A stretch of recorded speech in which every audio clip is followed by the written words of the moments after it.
Storytime on how I found my daughter without even looking for her. When I was 15, I got pregnant by who I thought was the love of my life. But as soon as he found out that I was pregnant, he said he didn't want anything to do about it and that if I wanted, I could get an abortion. I'm not gonna lie, I was thinking about it. I decided to tell my mom. I was scared at first, but then I remembered my mom and I have a really good relationship. And she told me I had 3 options. I could have the baby, I could have an abortion, or I could have the baby and give it up for adoption. I decided to have the baby, which later on I found out it was a girl, and then give her up for adoption because I wasn't going to be able to give her the life that she deserved.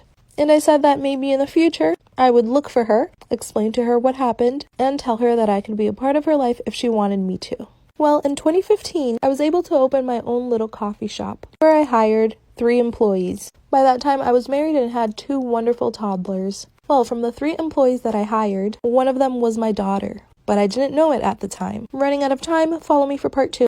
On my daughter that I gave up for adoption without even looking for her. Well, since it was a small business with only 3 employees and me, I had a close relationship with employees. But I had a close relationship with, let's call her, Julia. The reason why we had such a close relationship was because she did share with me that she was adopted. And obviously I shared with her that I did give up a baby for adoption. And she never judged me. She always told me that she would do anything to find her biological mother. This girl was raised right. Well, I shared with her all the details on why I gave my baby up for adoption and that I would love to meet that baby one day. Well, behind my back, she decided to investigate. I don't know how, don't ask me.